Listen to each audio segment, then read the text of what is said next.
Hello everybody, John here, and today on To The Garage, something very different. We're doing a pub quiz, but for petrol heads. I have named the pub, but it's a holding title. I'm hoping one of you guys is going to come up with something better. The Cat and Spanner. You can't say I'm going down to the pub and say I'm nipping down to the back bedroom / office. I want to pop down the pub, so I'm going to the Cat and Spanner. And we have a quiz night available for you. And I have 5 categories we're going to have questions on.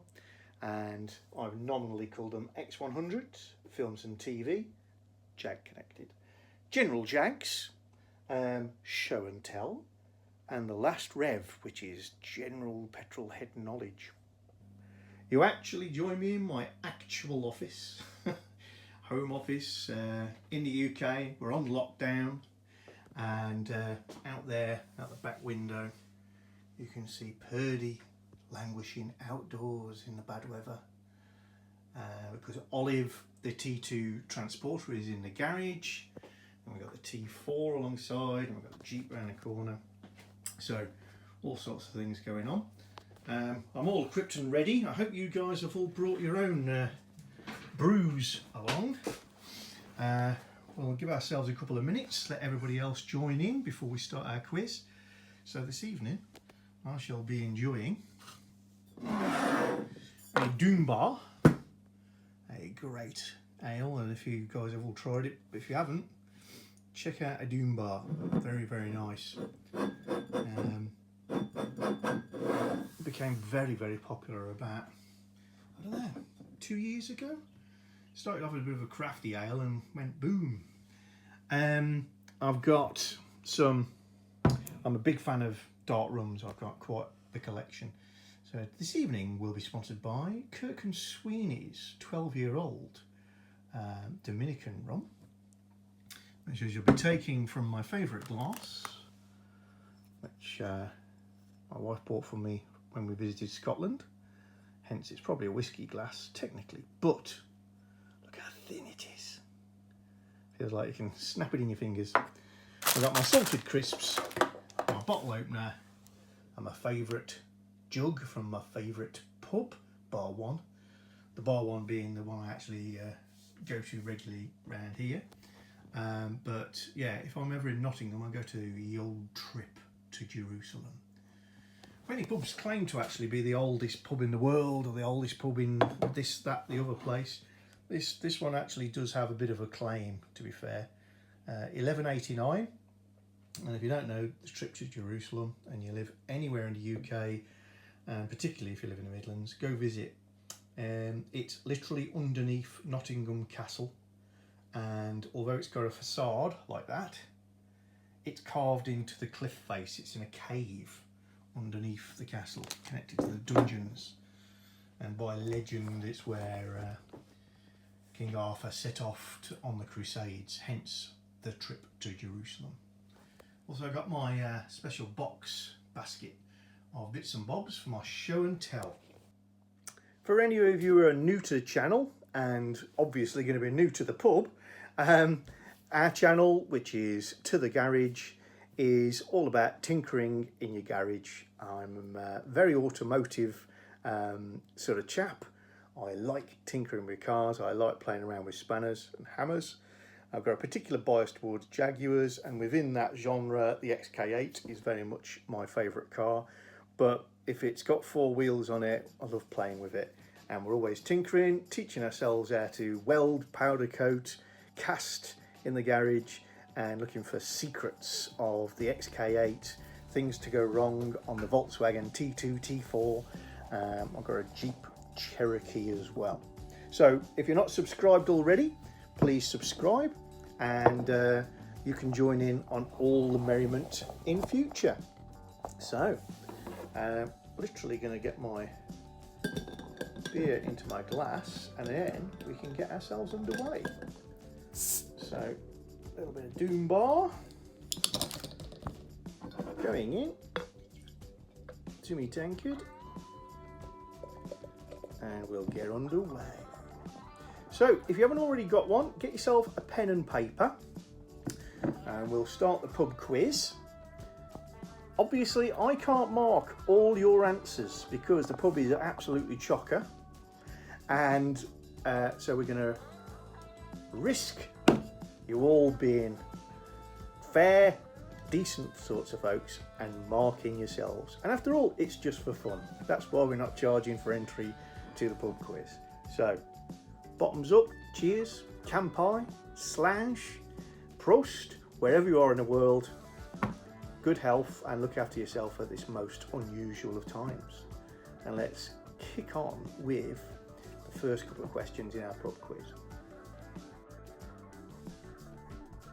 Okay folks, so hopefully by now you've got your pen and paper and your bag of crisps and peanuts and everything else sorted. So we're going to crack on. So we've got, as we said, 5 rounds. Each round is just 10 questions or challenges. And so the maximum number of points you could score from the whole of the quiz is going to be 50 points. I'm going to ask you the 10 questions. I'll give you a little pause at the end whilst I refresh, and then go back over the first round, if you like, and give you the answers. Score yourselves, be fair, be honest, and we'll compare scores with the comments a little later. Okay, so our first round is all about the XK8, or X100s I should say, which is the code name for the XK8. So here are our questions. Eyes down, looking in. Question number 1. Who is the designer of the XK8, XKR and X100?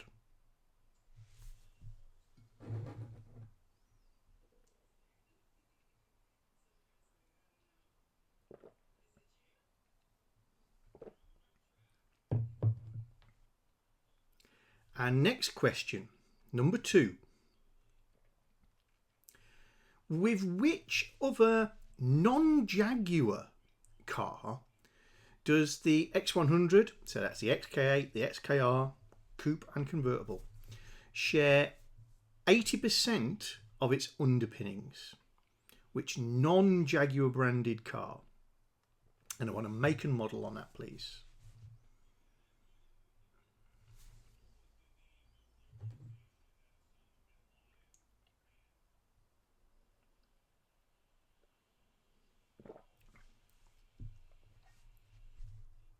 Number 3. The Jaguar XK8 XKR was only ever produced in one factory in the UK. Of all of Jaguars, or more recently JLR factories, which factory produced the XK8 or XKR?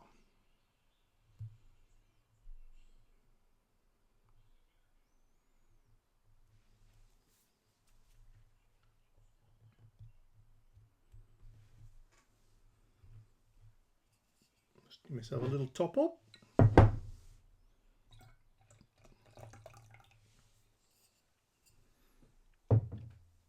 Okay, so XK8s, XKRs are very fast cars, and we could argue for some time about the ultimate top speed of them because they are electronically limited.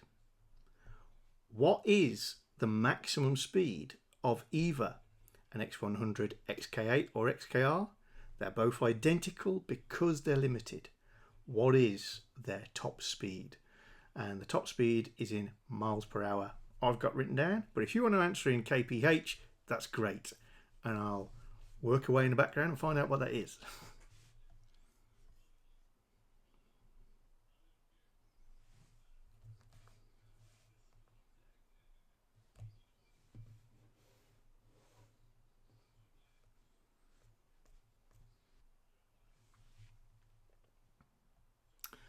Number 5 is a maths problem.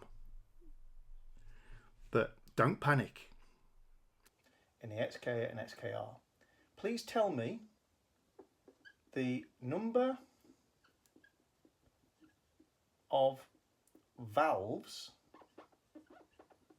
and that's engine valves, so I'm not being clever, I'm not radio valves or anything like that. So the number of inlet and exhaust valves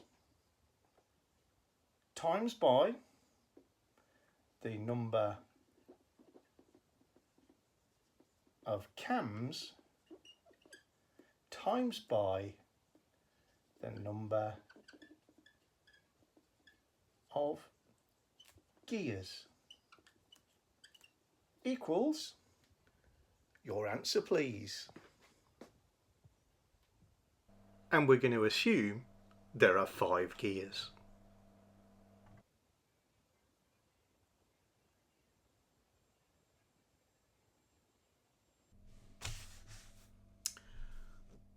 Question number 6. The XK, XKR are available in a wide range of colours. When the cars were originally launched, some colours were much more popular than others. We've discussed previously the fact that white is available in the UK, but is very, very rare. And in the States, quite popular. One colour is far less popular than the others. It's called Amaranth. I'm going to spell that for you. It's spelled A-M-A-R-A-N-T-H. Amaranth. What colour is amaranth predominantly?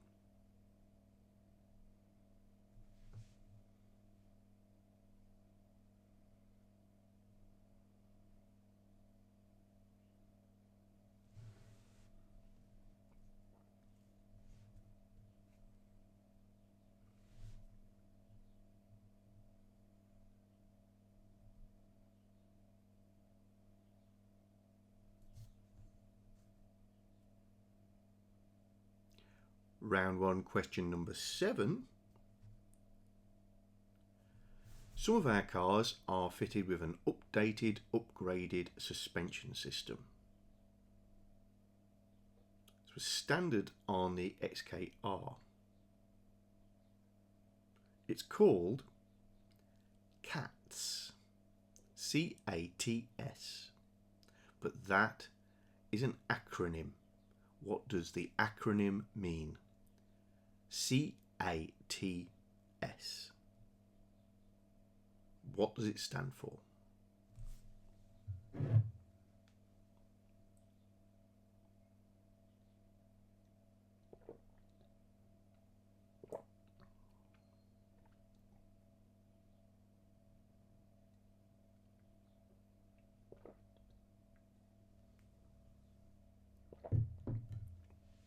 Question number 8.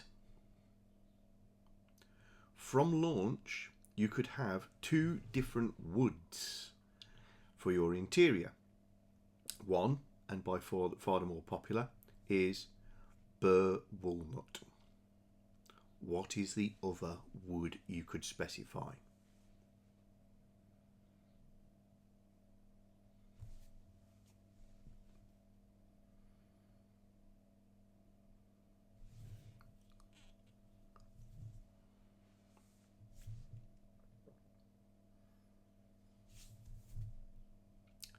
Question number 9. Who made the convertible roofs for XK8s and XKRs? What manufacturer made them? It is a sort of known name. It's not going to be ABC Industries.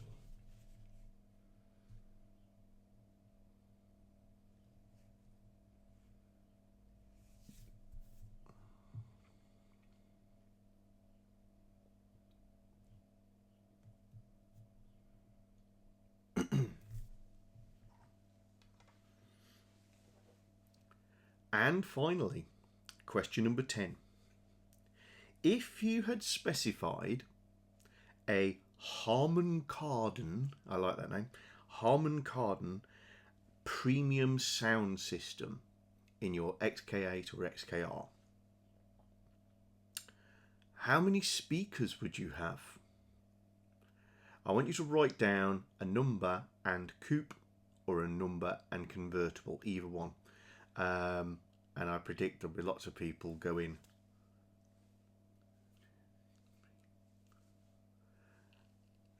and imagining where you could stick some more if you've only got the standard system. So, how many speakers in a Harman Kardon premium sound system, if that's what you'd specified? And please state whether you're talking about a coupe or a convertible. They are different.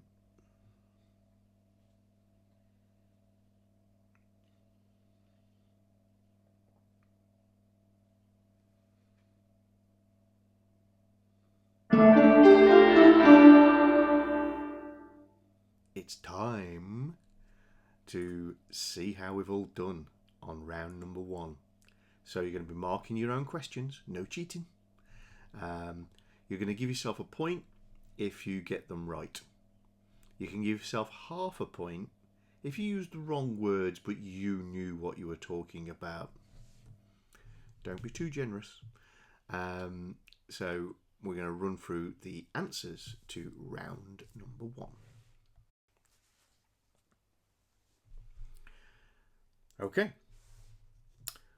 Question 1. Who designed the XK8? The answer was Jeff Lawson. Question 2. With which other non-Jaguar car does the XKR X100 share 80% of its underpinnings? The answer is the Aston Martin DB7. Question number 3.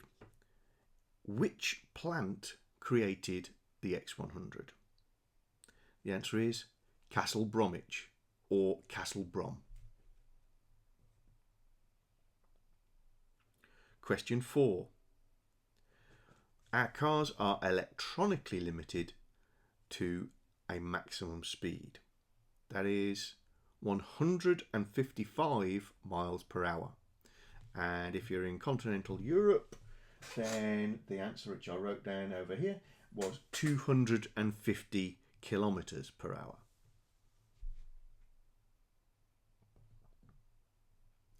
Question 5. The maths question, or math question if you're not in the UK. Number of valves is 32. The number of cams is 4. The number of gears is 5. So therefore you should come to 640. 32 times 4 times 5. What colour, number 6, is amaranth? No idea if I'm pronouncing that correctly. I've never seen the word except in the brochure. And it is predominantly purple. I think if you wrote mauve, some people would refer to the colour purple as mauve. That's absolutely fine. If you'd written violet or something like that, give yourself half a point. It is full on purple. Very dark, but it is purple. I think I might accept aubergine. Number 7. What does CATS, C-A-T-S, stand for? The answer is Computer Aided Technology Suspension. You just know that somebody said, our new suspension will of course be called CATS. Please come up with the words that fit that. Question number 8. Other than burr walnut, what wood could you specify from launch in our cars? The only option was grey stained bird's eye maple. I'll accept bird's eye maple. Grey stained is just bonus. Number 9. Who made the convertible roofs or hoods for both the XK8 and the DB7? And the answer was Carman. Number 10. If you were to specify a Harman Kardon premium sound system, how many speakers would you get? If you have a coupe, the answer is 9. If you have a convertible, the answer is 10. And that completes round 1. Give yourself a pause if you need to. Come back with a packet of crisps and your next beverage. I'm switching over to rum shortly, and we'll get straight into a very different round. It's going to be Jags in movie and TV. Ooh.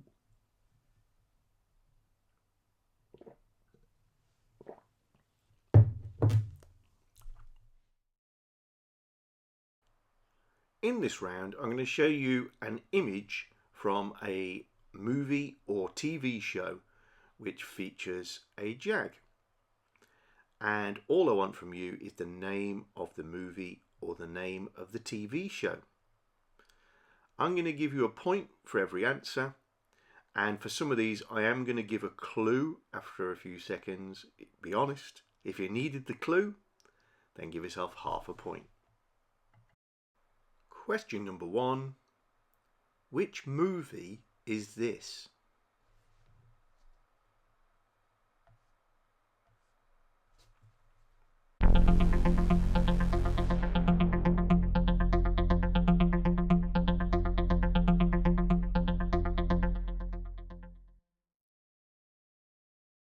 Here's a clue, and remember, if you need this clue, you get half a point.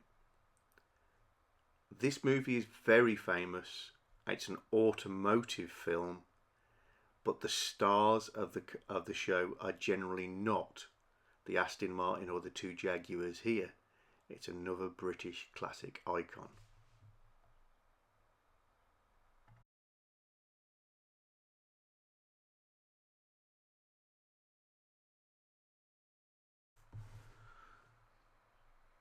Question number 2. Which TV show is this?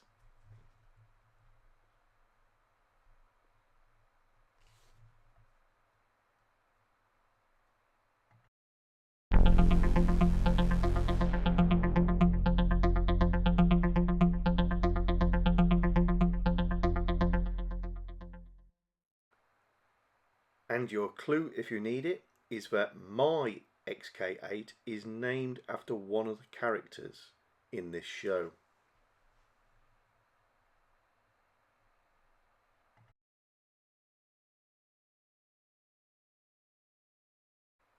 Question number 3. Which movie is this?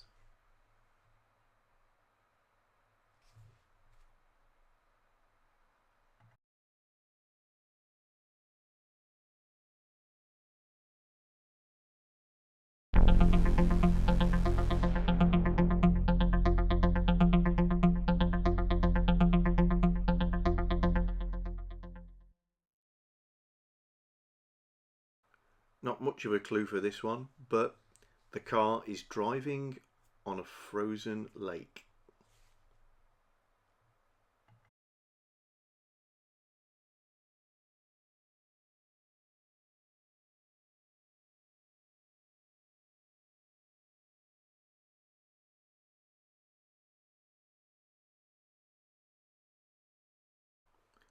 Question number 4. Which TV show is this?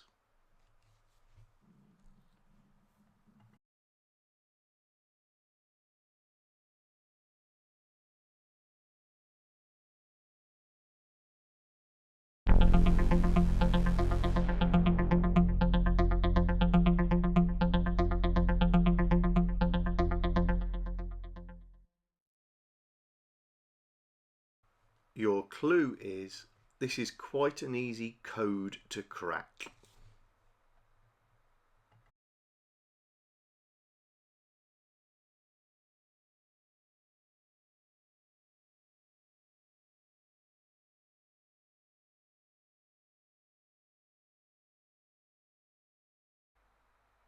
Question number 5. Which movie is this?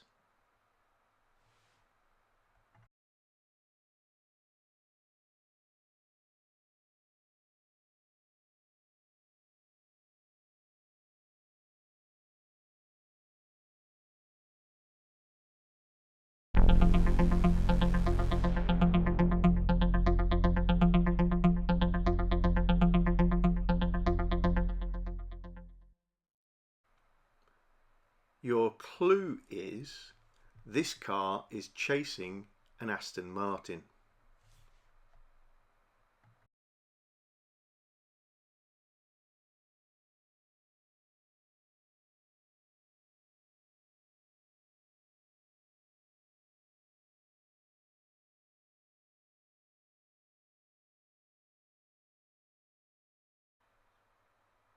Question number 6. Which movie is this?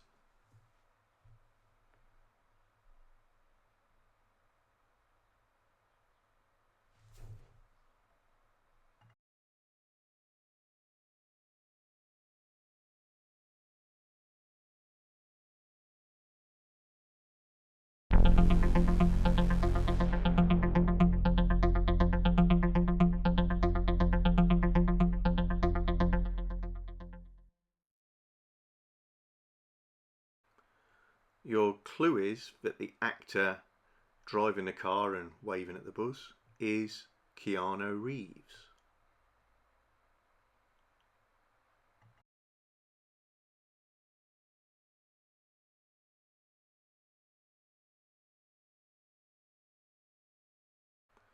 Question number 7. Which movie is this?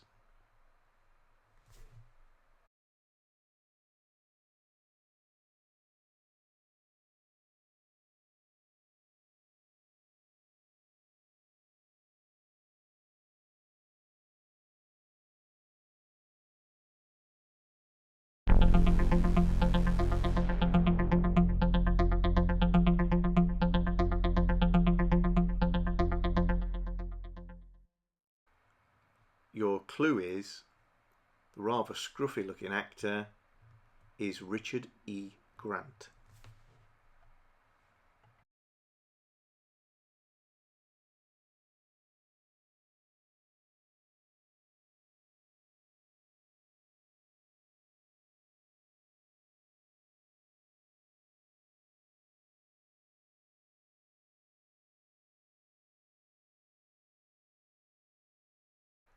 Question number 8. Which TV show and movie might this be from?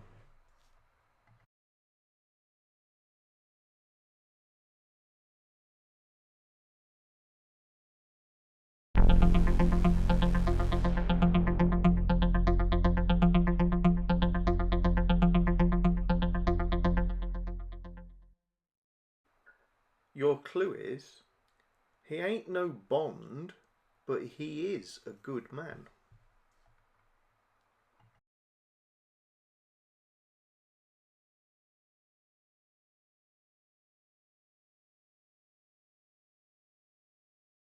Question number 9. Which movie is this from? And I'd like the exact movie, please.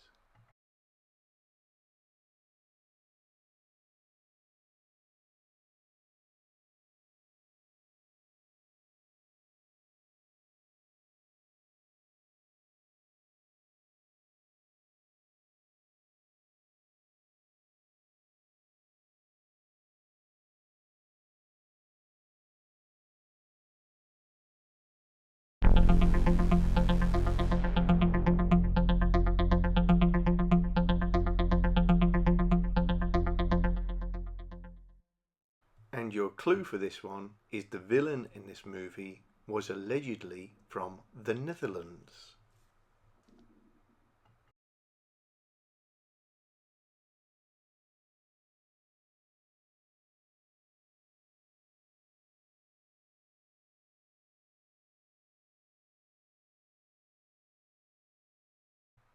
Question number 10.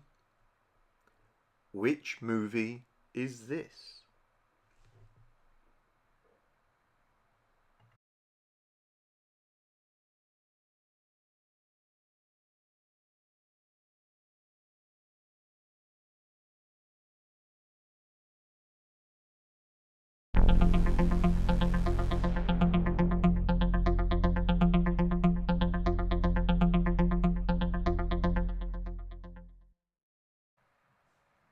And your clue for this one is the actor driving the car and the star of the movie is Clint Eastwood.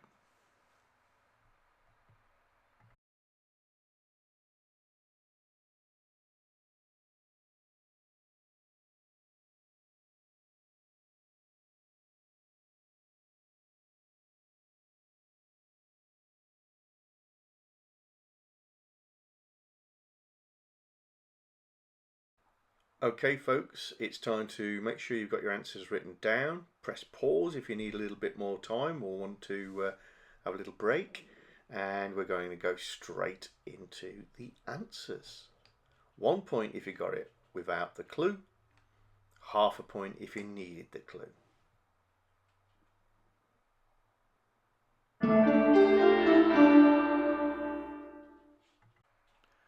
So, number 1 was The Italian Job.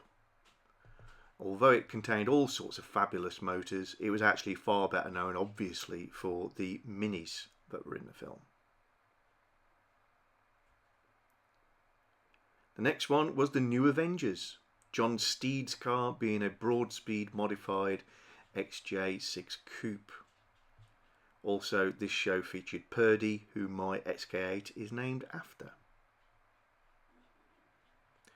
Die Another Day was number 3, Bond movie, where Zal is chasing James in the Aston Martin across the lake. Question 4 was the TV show Morse with John Ford. Morse, an easy code to crack.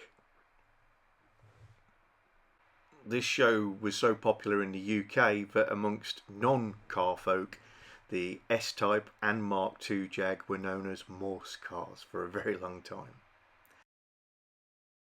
Number 5 was another outing for James Bond.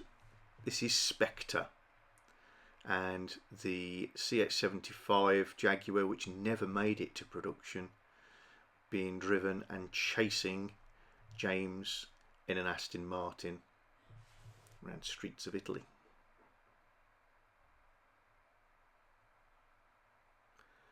Number 6 was Speed, a huge movie, and Keanu Reeves trying to flag down the Buzz. That is the star of Speed. Question 7 was Withnail and I, a classic British movie, and there we've got Richard E. Grant leaning out the window with his friend's rather beaten Jaguar. Question 8 would have accepted The Saint, or The Return of the Saint, Ian Ogilvy, who never played Bond but actually was offered the part, and obviously a good guy, a saint. Question 9 was obviously Austin Powers, but it was Goldmember, the villain being very Dutch. And number 10, Clint Eastwood in Play Misty for Me. Well, how did you do, guys? Put your scores down. Remember to share in the comments. Let's see how everybody did. I'm interested to know how easy or hard that round was. Hard to judge. When you obviously chosen the movies, you think they're all easy.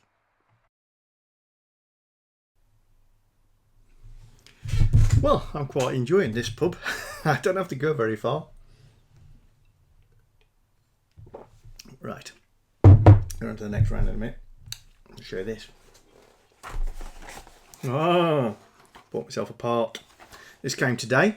I haven't opened it yet. I do know where it is though. This will give most of you a bit of an insight into what my next video is going to be. Because if you know what this is, you're going to know what I'm going to do. And it is by popular request.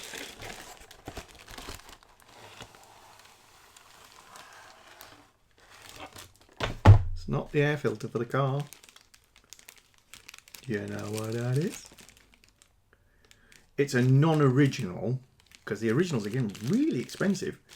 Pollen filter, or cabin air filter for an X100 aftermarket, much cheaper, and the construction is different very different, but it'll be just as effective as the original one, which you can pay up to £70 for the actual specification, but went in as new.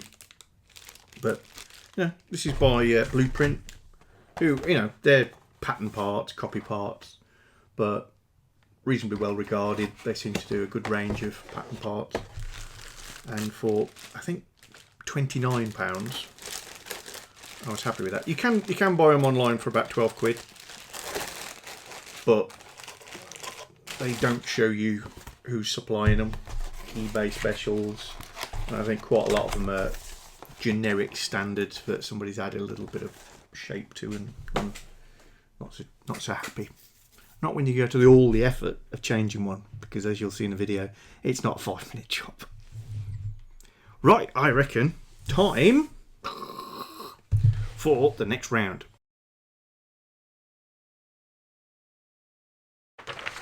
So, I have in my hand a piece of paper.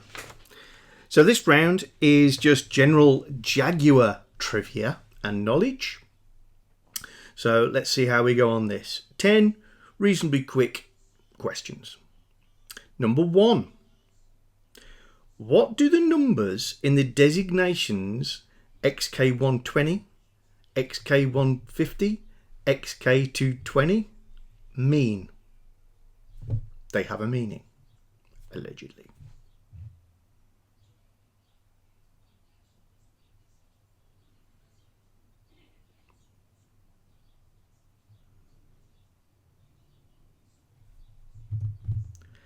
Next, number 2. Who founded Jaguar?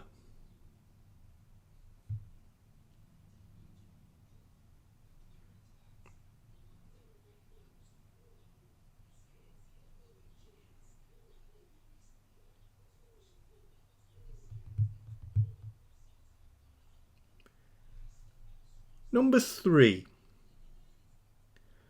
Who currently, and obviously people might watch this back, it's 2020, who currently owns Jaguar? And it's a company name I'm after.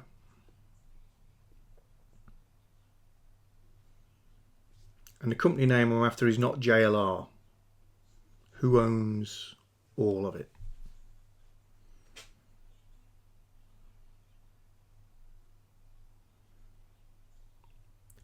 Question number 4.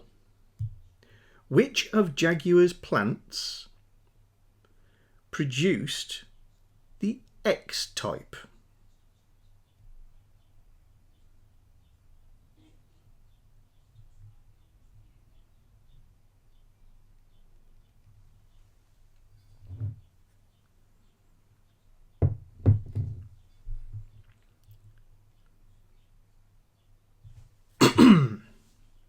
Question number 5. Jaguar's chief test driver for about 35 years died recently at the age of 98. And he was responsible for testing everything from the D-Type up till the XJ40. Can you name this gentleman?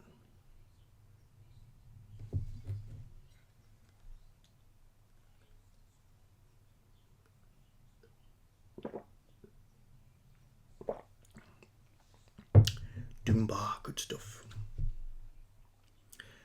Number 6.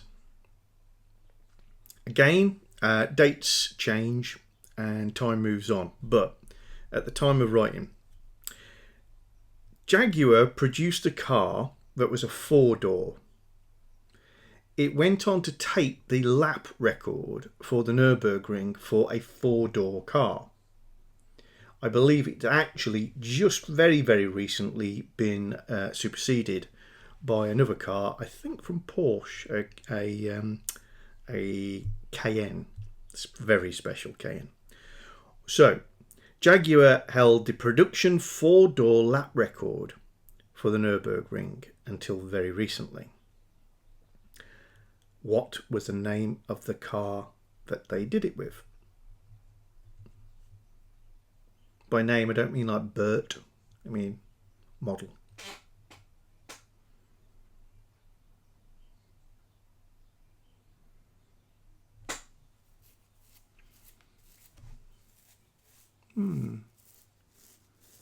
Shall I keep the beard, guys and girls?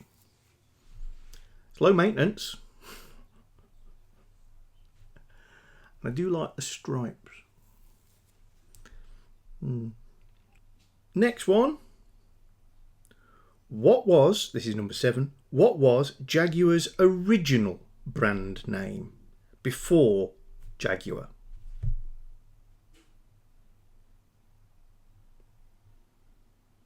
I'd like the full title, not just the letters.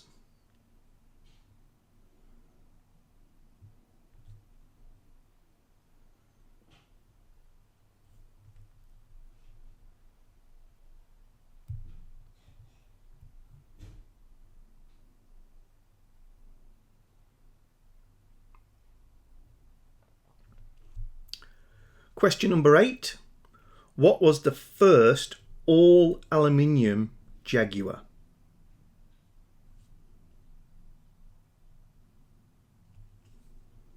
Some would say it's the first all aluminium saloon car, but there's a couple of others that brought something out about the same time.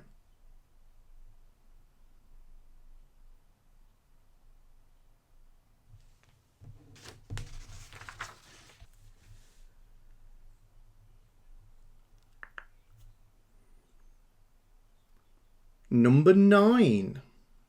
And this is a question I think Brits will struggle with.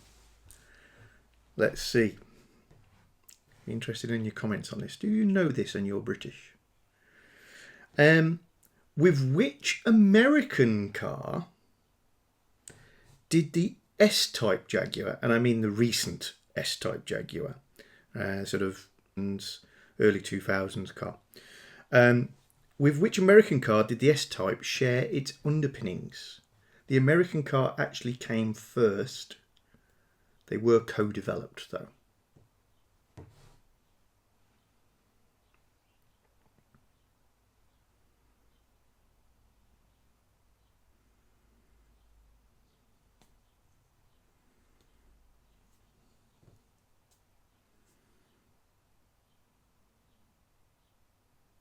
And number 10, final question of this round, round 3. The E-Type Jaguar, or XKE, has often been quoted as being the most beautiful car ever made. Lots of companies would love to tout that line around. It's, Bert down the store said it, so I'm going to use it in advertising. But it has stuck. It has stuck and is always connected with Jaguar. And that's because of who said it. Who quoted that famous line? The Jaguar E-Type is the most beautiful car ever made.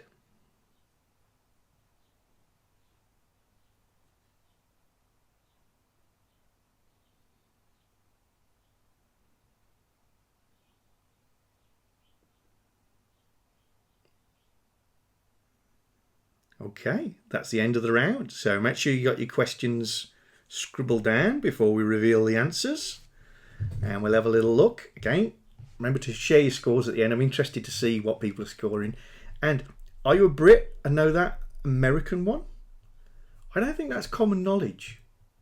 Because we see so few American cars in the UK.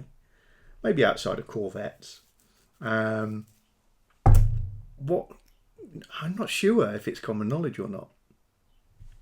Find out.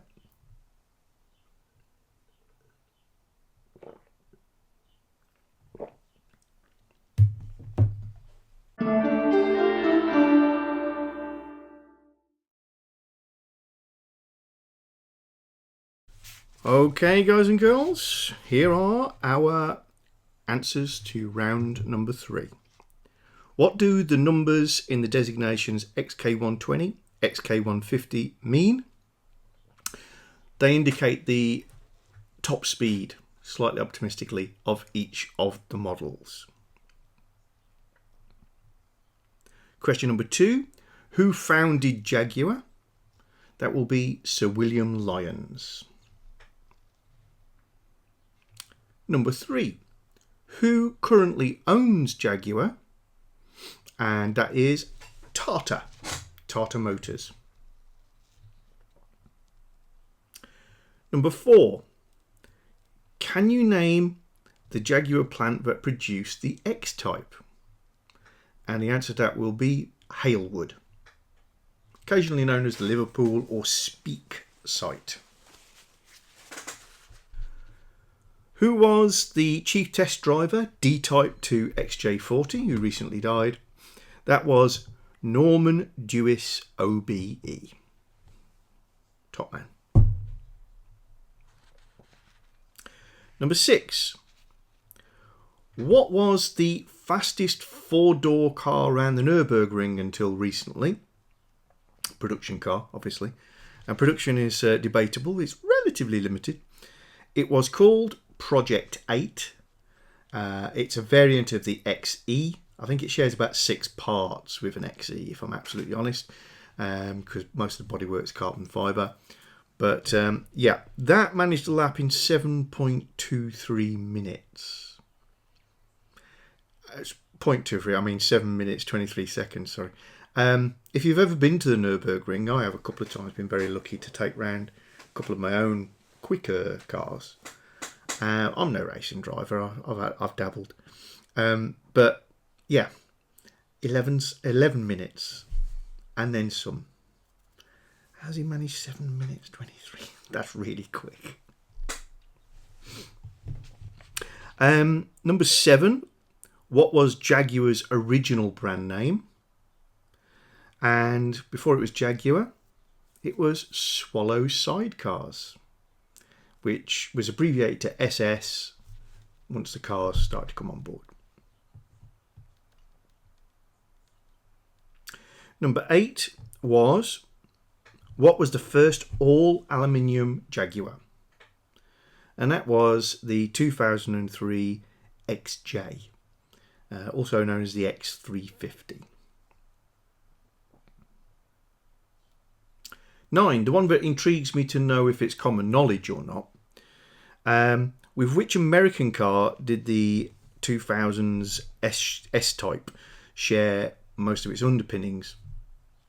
It is the Lincoln LS. The Lincoln actually came out in, I think, 1999 and was ahead of the Jag by a year, 18 months in terms of going into production.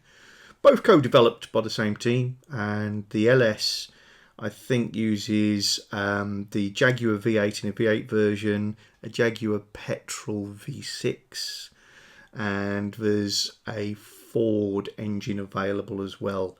I'm not sure which one it is, but yeah, check that out. It's not actually a bad car, the Lincoln LS. And number 10, the E-Type is often quoted as being the most beautiful car ever made. Sounds like a huge statement, but it sticks. Why? Who said it? The answer is Enzo Ferrari. That concludes round number 3. Yay! While we're having a little pause, this is some footage that's come up from a friend of mine. He's got a channel, it's called Sean Godfrey, and he's got some really old footage, and that's my car. That's a Pilgrim FT, and in this clip it's being driven by my wife, who's an absolute demon driver, around Kerber Sprint Track. I thought you might like to have a little look.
Happy days.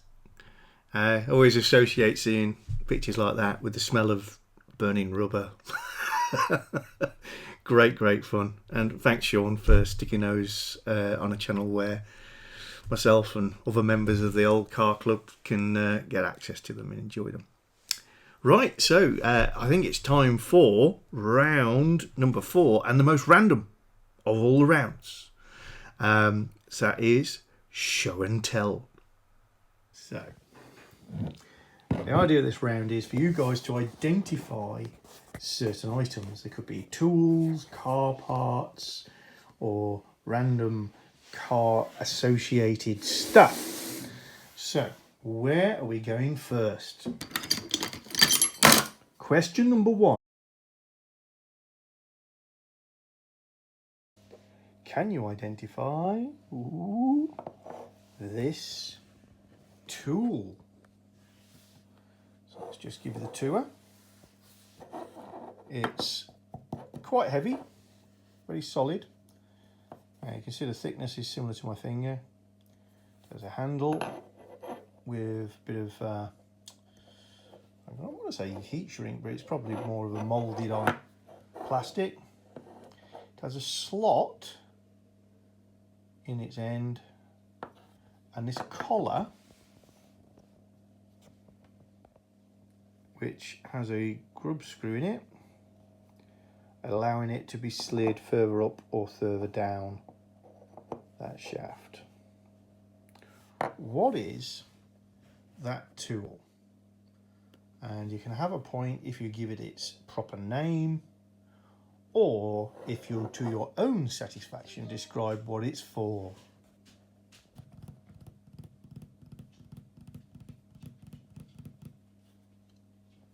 What's next coming out of the box? It's a car part.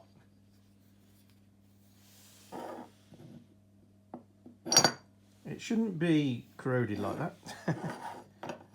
It's an old one. It's quite evidently this is a hinge, but it's a hinge off of a particular vehicle. It is a British vehicle, and I want the vehicle that is intended to be fitted on, the item it was designed for. I will allow, I think I have 3 alternate answers because there were other vehicles that utilised this hinge. But it was designed for a particular vehicle. What was that vehicle?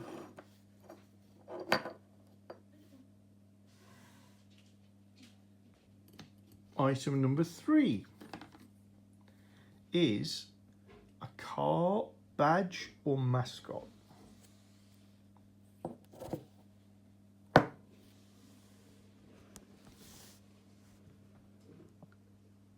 What vehicle does that come from? All I want is the make. You can give yourself a bonus point if you can identify the model. It is possible, but very unlikely. So what make of vehicle would have that on it? This is not a reproduction, this is a real thing.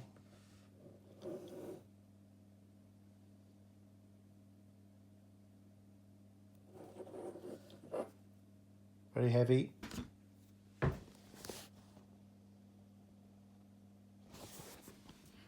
Number 4 is a slightly technical one. Slightly.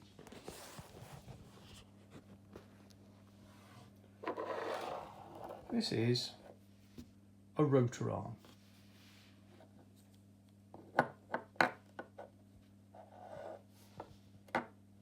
What I want to know is,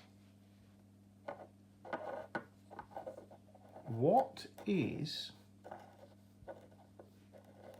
this for? It's a sprung loaded pin that springs in. and can be stretched out.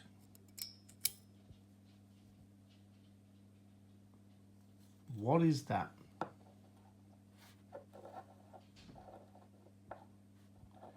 If you can identify, if you can identify what that is, you get your point.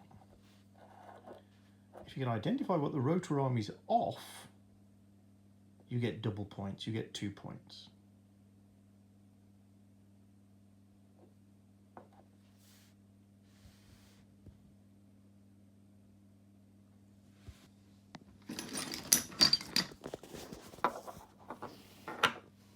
Next, I think an easy one. Maybe it's an age-related thing, but makes me say this is an easy one. This is a tool, not a part. What is it? Or what is it for?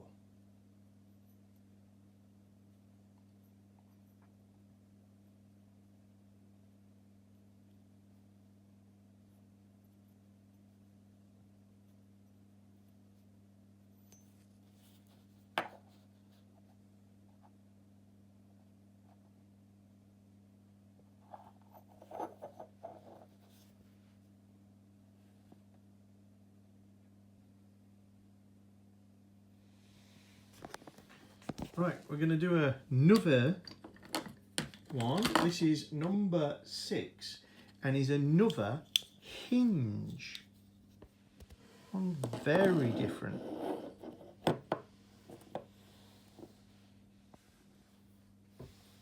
Very long, very elegant, very pointed hinge. Should be chrome plated beautifully. This one's got a lot of pitting on it. Forced in pin.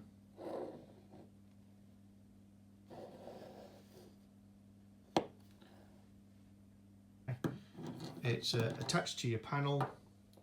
If that was flat into the panel, it would be off at that angle. But when it shuts, it moves over to the left.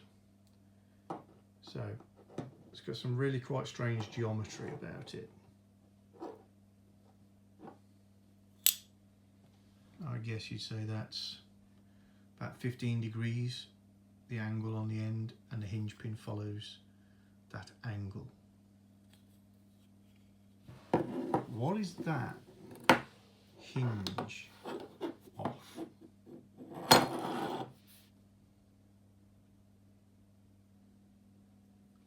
Next one is a generic part. What I want to know is, what are these generally called or known as?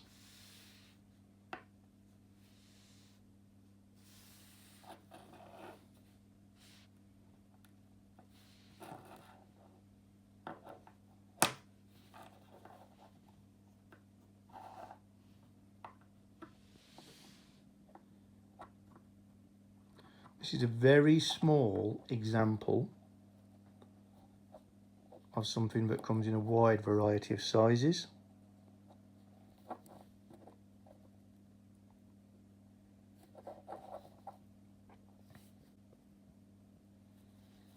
And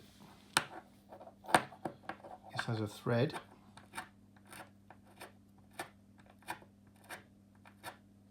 And this thread comes in a wide variety of sizes and types, and left hand and right hand versions. What is that normally called?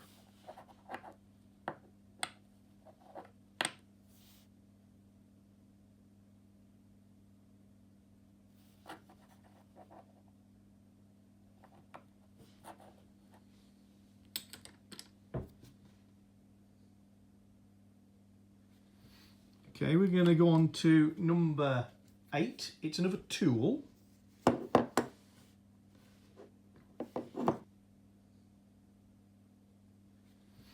Okay, we're going to go on to number 8. It's another tool.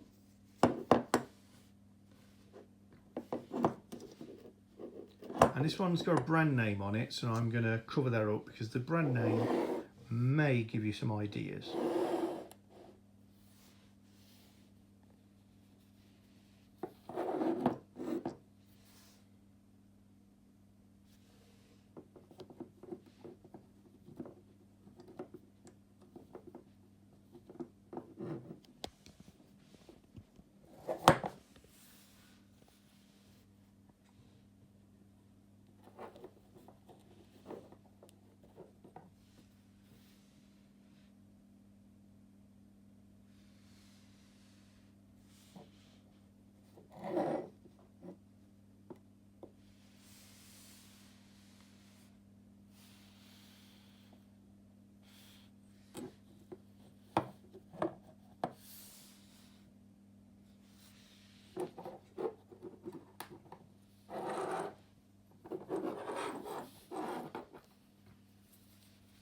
Give you some indication of size.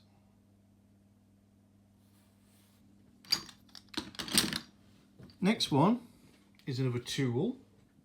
It's quite evidently a drill, but it's a very specific type of drill. What I'm after is its proper name. What is this drill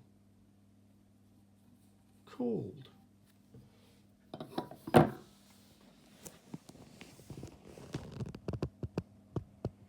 So it's got a knife there, a drill bit going to a plain shaft that has got a flat milled onto it. Whoops, let's see if we can show the end. It's hard in this light. To give 3 points of contact, which is to help with the jaws of a chuck. There's a bar and another knife, the same. And the knives can be clamped, unclamped, etc. And number 10, from what vehicle does this come?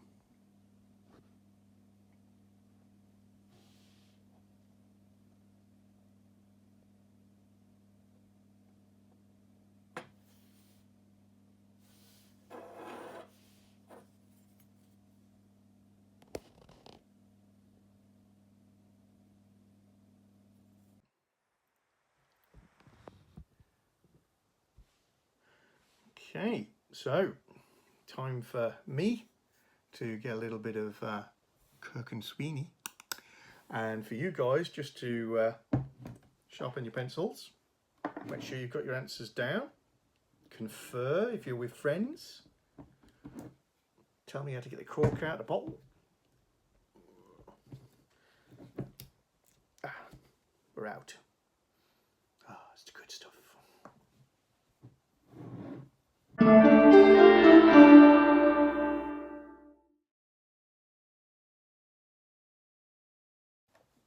Cheers, everybody. And let's fly. That's good stuff. Let's fly through the answers to these questions.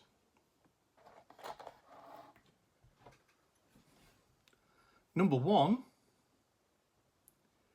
is a helicoil or recoil setting tool. Basically, if you strip a thread, maybe in your cylinder head or block, more likely, this comes with a tap that is cut to a unique thread form. You drill the right size hole and tap a thread into your block. You then get these are helicoils. The brand name on mine isn't actually Helicoil, that's just the most popular brand. Mine's called Recoil. This was from rethreading the block on a Skyline engine. Anyway, so it's a little threaded insert The external thread matches that tap. The internal is the right thread for your standard studs or bolts, and there's a little tang at the bottom, and all you do is put the insert onto the helicoiler, screw it into the head, and in doing so the angle or the direction of screwing in helps collapse this thread as it goes, so it gets slightly smaller. When you come to the bottom and you set the depth you want to go by adjusting this collar and making that bottom out at the right spot, so you sort of set that before you start coiling, then all you do is you reverse the handle, and that expands the thread, i.e. it's not going to come out, it tightens, and instead breaks off the little tang in the bottom, and you fish that out, and you're left with a thread in your hole that was stripped. Helicoil or thread inserting tool. Number 2. What car did these come off? These were designed and manufactured for one car, the Hillman Imp. These were on the boot and the bonnet. Is it a boot? I'm not. It's hard to say because the boot is the engine compartment, but you know exactly what I mean. Of the Hillman Imp. So that's the correct answer to that. I would also accept the Lotus Elan, which came after the Hillman Imp, and borrowed them. And I'd also accept certain TVRs, because everything on a TVR is kind of parts bin of some variety, mixed in with their own engineering magic and madness, or Reliance. Quite a lot of Reliant cars, again, parts bin engineering, use the Hillman Imp hinge. Notorious for the pins working their way out and bonnets and boots falling off of kit cars, because they're a very popular hinge.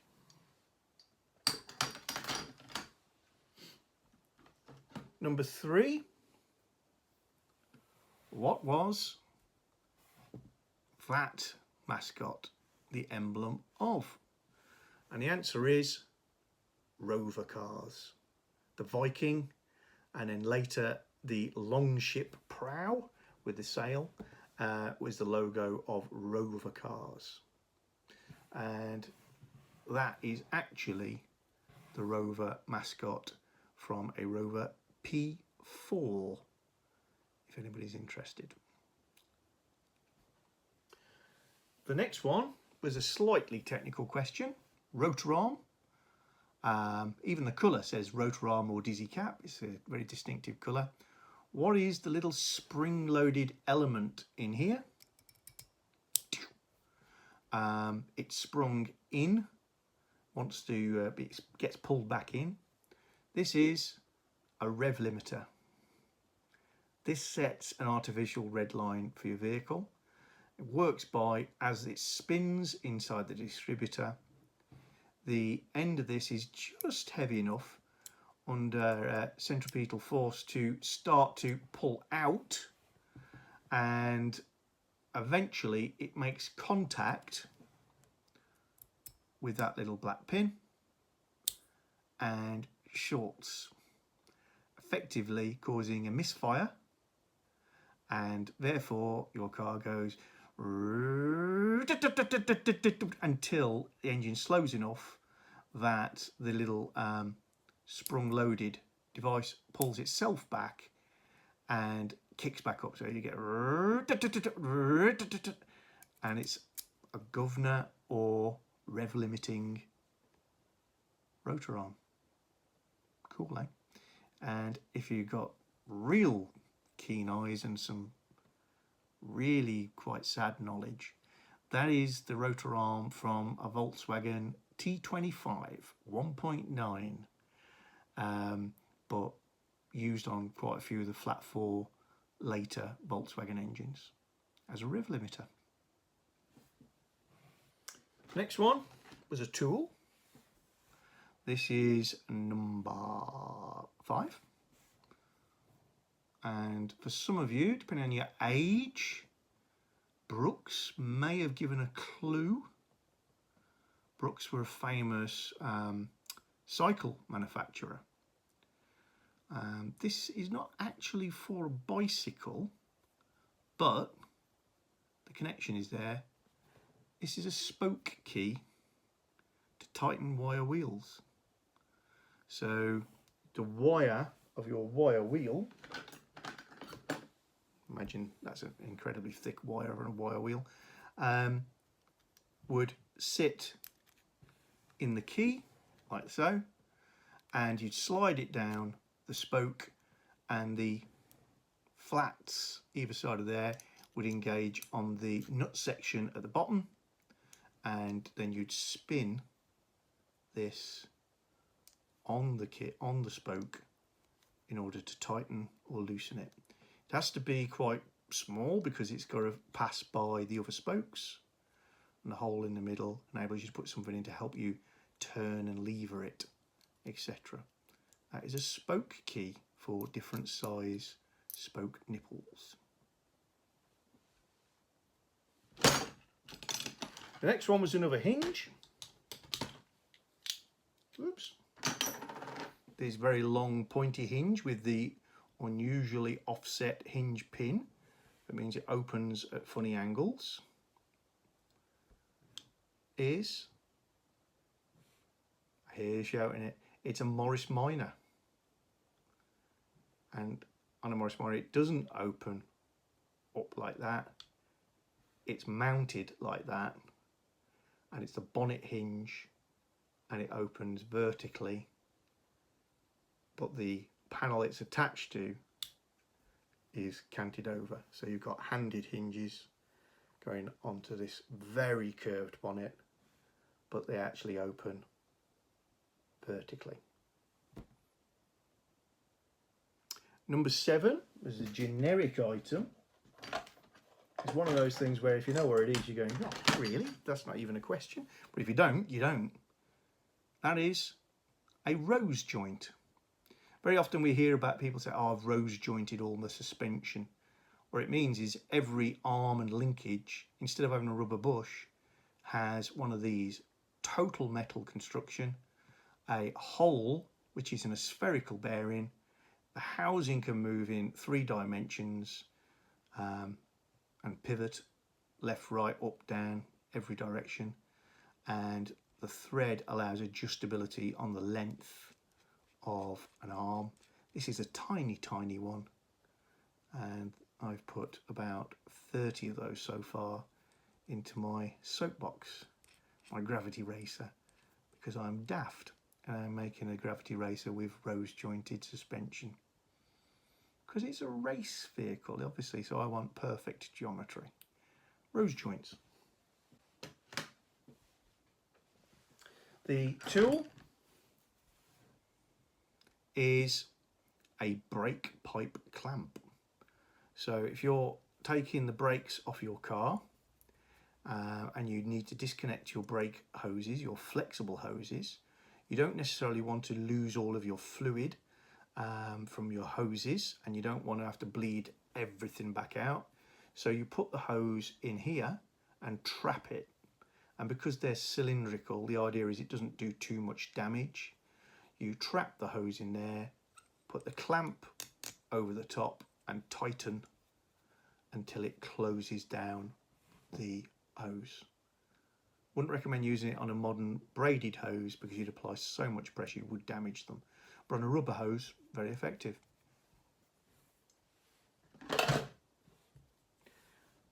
The drill. I don't see too many people using these anymore, just me, I think. This is called a trepanning tool or trepanning drill.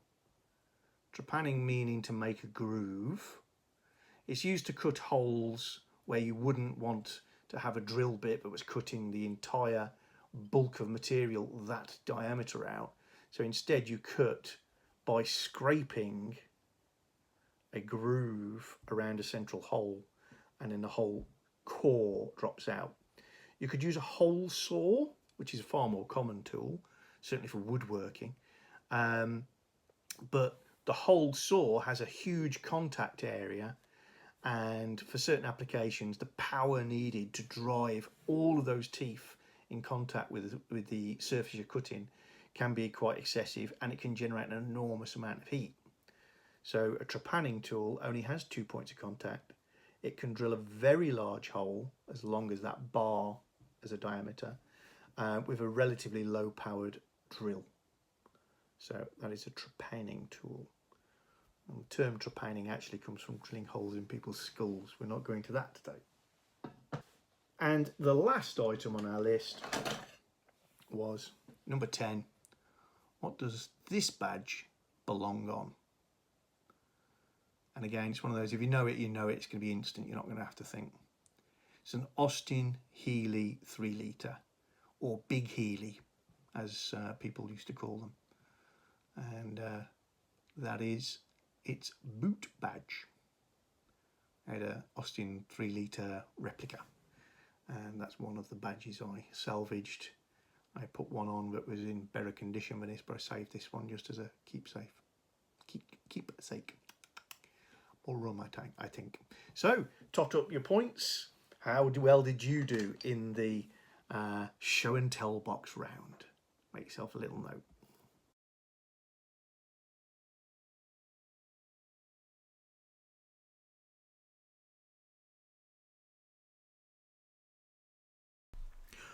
Question number 1. What does the blue and white element in the middle of the BMW badge represent? What is it supposed to be?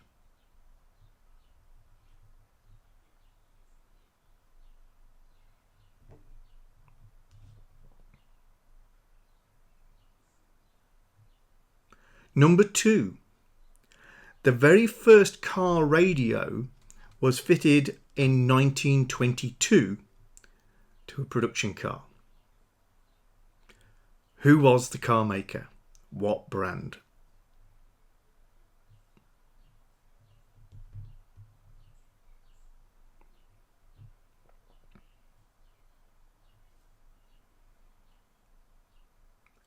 Question number 3. Which car maker invented the 3-point seatbelt and very generously left the patent open on purpose so that anybody can copy it? Who was the automaker?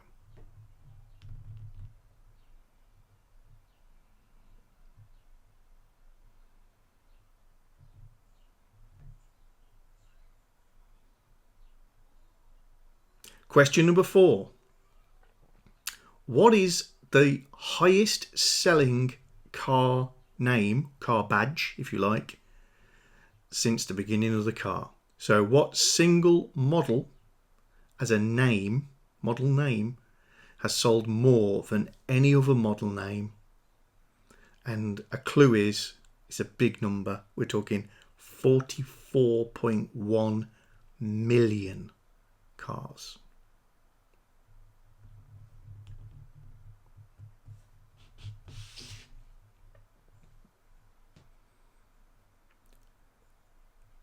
Number 5.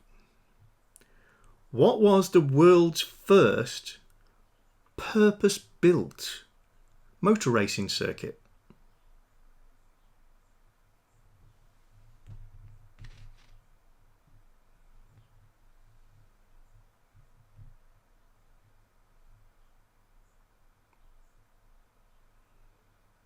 Number 6.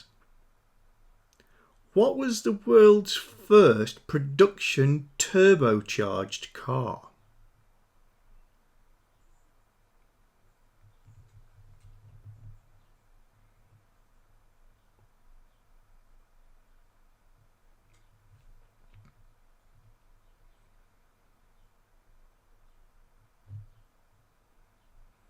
Number 7.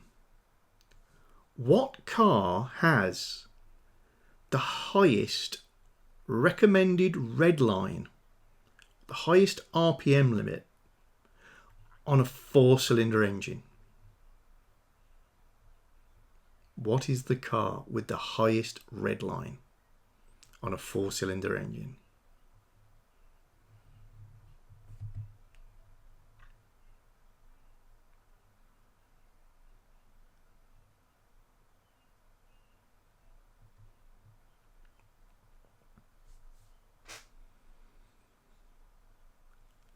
Number 8. A UK built car, the Morris Oxford Series 3, stopped being manufactured in the UK and started being manufactured in India, and as a continuous run went from 56 to 2014 unaltered. What is the car called in India? Make and model.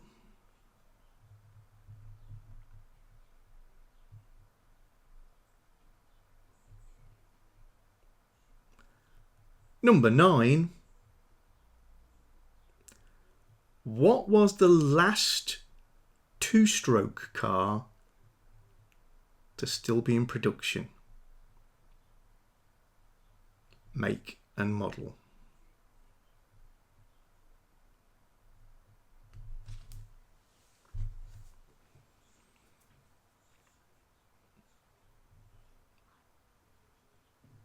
And finally, number 10. Today we associate rotary engines with Mazda. But which car manufacturer pioneered the use of the rotary engine?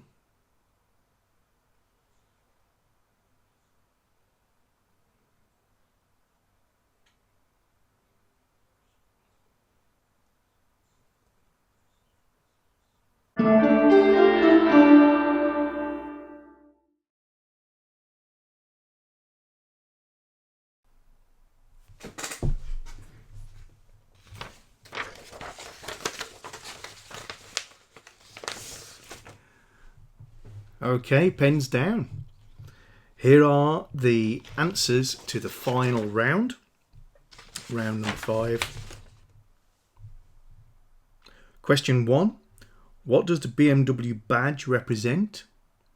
It's supposed to represent a whirling propeller, a white propeller blade spinning against a blue sky, signifying the fact that BMW started off as an aircraft engine manufacturer. Number 2, what was the first car radio fitted in 1922? And it was fitted by Chevrolet. Number 3, which company invented the 3-point seat belt and then left the patent open so anybody else could copy it? And it was, of course, Volvo, well known for their safety, but also for being good guys in the general rule. Number 4. Apologies. What was the biggest selling car model name with 44.1 million cars being built since 1966? And that is Corolla. Toyota Corolla. The number 5 is the world's first purpose-built motor racing circuit. And that is the 2.75 mile long Brooklands, built in 1907. Barely after the car had got going. Number 6. What was the first production turbocharged car? Like me, many of you have probably written down something by Saab, maybe? Nope. 1962. The Oldsmobile Jetfire. Check it out. Cool car. Number 7 was, what is the highest 4-cylinder red line of any car? And I think a few of you may have got the right model. Honda. but how many of you put the 1964 Honda S500, but I'll accept S600 or 700, 500 being 500cc, all of which rev to 9,500 RPM. Cool. Number 8. Which car was built in the UK, Morris Oxford, and then transformed into an Indian car, being built right up to 2014 without mod? And it was the Hindustan Ambassador. Number 9. Which is the last two-stroke car to be produced? It was the Trabant 601. They only finished production in 1989. And number 10. Which company built the first Wankel engine vehicles? Who pioneered it? It isn't Mazda. It's the German company NSU, for whom Ferdinand Wankel actually worked. So it was pretty inevitable they were going to end up there first. Well, there we are. How did you do on the quickfire round? And how did you do overall? So I'd love to hear in the comments how you did. If anybody's got any spectacular scores, I'm trusting you. I'd love to hear about it. If you really tripped yourself up and put some silly answers, I'm sure we'd all enjoy a good natter on the comments about it. And what do you think of this as a format? I've got to say, as part of wrapping this up, I did intend to do this as a live broadcast and discovered that genuinely I was not going to be able to guarantee to keep the internet up and running long enough to do this. So I ended up recording it the day before. It took a while, or is just finished taking quite a while, and I've not even uploaded it yet. So it's quite an undertaking. So yeah, is this a good thing? Is it a bad thing? What do you think? Have you enjoyed it? And if you've even half enjoyed it, please A, subscribe if you haven't, B, share with your friends, and C, go away, stay safe, invent things to do at home that don't involve you going out as much, because we're living through some strange times at the moment. And I wish you all the very safest of futures, and hopefully a future where we can all get together in our XK8s, Volkswagen camper vans, Trabants, and anything else that makes a nice noise very soon. So from me, John, at To The Garage, I'm going to say see ya, and I'm going to get the last round at the cat and spanners before we get chucked out. So see you soon, guys. Hopefully you've enjoyed it just for fun.